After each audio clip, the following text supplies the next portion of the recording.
nous allons voir à présent les différents paramètres que vous pouvez ajuster à votre convenance pour utiliser au mieux, en fonction de vos besoins, le Drive.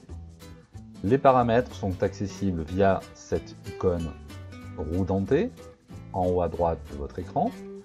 Nous cliquons dessus et nous avons ici donc 3 menus, paramètres, téléchargement du Drive, que nous allons voir ensuite, et des raccourcis clavier.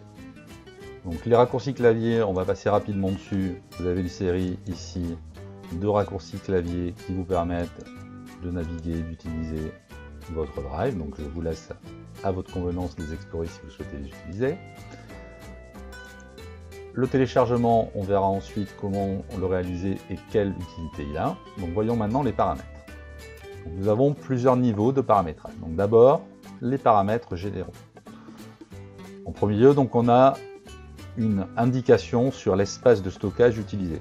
Pour nous, cette indication elle n'a qu'un sens informatif, puisque je vous le rappelle, chaque compte Greta CFA, ou les comptes se former en ligne, ou les autres extensions dont vous pouvez bénéficier, ont une capacité de stockage illimitée.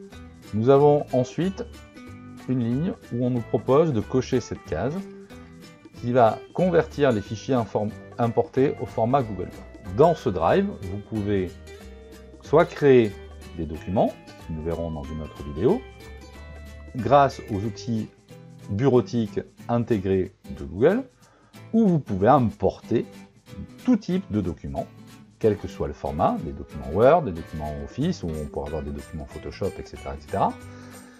Mais ici, l'outil vous propose de les convertir automatiquement au format Google Docs. Alors pourquoi il nous propose de les convertir automatiquement?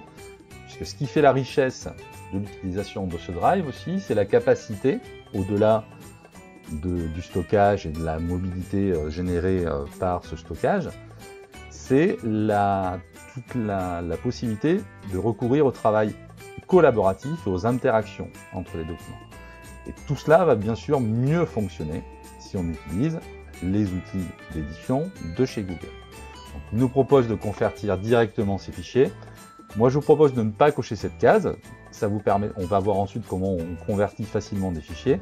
Ça vous permet, si vous souhaitez importer pour le sauvegarder, puisque c'est avant tout aussi un outil de sauvegarde, une banque de fichiers Word, par exemple, vous les importez, vous les sauvegardez, mais vous ne les convertissez pas directement, vous les convertirez éventuellement, le cas échéant, en fonction de vos besoins.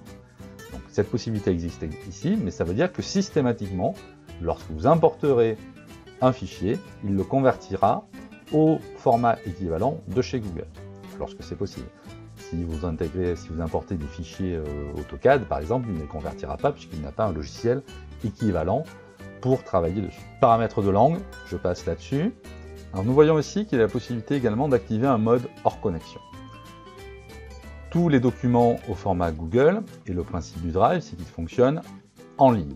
Nous verrons, donc je vous l'ai dit, que nous pouvons télécharger en local sur votre PC un répertoire Drive, et également, nous pouvons, grâce à une extension du navigateur Chrome, permettre d'utiliser les applications bureautiques, traitement de texte, tableur, présentation, en mode hors connexion. Donc pour cela, il faut utiliser, je clique ici sur en savoir plus, il faut installer donc ici l'extension Chrome Google Docs, donc vous cliquez, vous vous laissez guider par ces menus, vous cliquez pour aller, alors moi elle est déjà installée, donc je peux la supprimer, mais vous aurez à cliquer sur le bouton obtenir ou installer. Vous allez donc installer cette extension sur votre navigateur, sur Chrome, et cela vous permettra de travailler hors ligne et de pouvoir continuer à travailler sur des documents Google Docs hors ligne. Et quand vous retrouverez une connexion, grâce au principe de synchronisation, que nous allons voir ensuite également, ces documents seront sauvegardés, toutes les modifications réalisées seront sauvegardées. Donc c'est intéressant à utiliser aussi cette option de travail hors ligne. Donc j'ai ouvert ici un document texte, et vous voyez que dans les paramétrages, ici, fichier, je peux choisir de rendre ce document disponible hors connexion. Ce qui signifiera que dans l'accès physique de mon PC, je pourrai ouvrir ce document, le modifier, et que les modifications seront enregistrés donc à la fois sur mon PC et à la fois sur mon drive en ligne lorsque nous aurons associé ces deux éléments. Donc cette possibilité d'activer le mode hors connexion, le travail hors connexion, vous sera proposée si vous avez installé sur votre PC en local l'application Google Drive également. Vous pouvez choisir la densité d'affichage, donc moyenne, normale ou élevée, ce qui fera que la taille des icônes, ici, la taille des icônes est grande, je suis sur une densité d'affichage normale. Sur mon drive personnel dans lequel je bascule, j'ai choisi une densité élevée, de manière à ce que ces documents prennent moins de place, que je sois en mode liste ou en mode grille. Enfin, les dernières possibilités dans ce menu général sont ici en cochant cette case d'accéder rapidement au fichier. Donc c'est ce que je vous présentais tout à l'heure. Ici, la rubrique prioritaire. Donc, ici, cette case est cochée, donc la rubrique prioritaire apparaît dans mon drive. Et je peux avoir accès à ce bandeau de documents originaux. Et je peux également définir cette vue prioritaire comme page d'accueil. C'est-à-dire qu'à chaque fois que j'ouvre mon drive, je basculerai sur les documents prioritaires et éventuellement sur les espaces de travail que j'ai créés.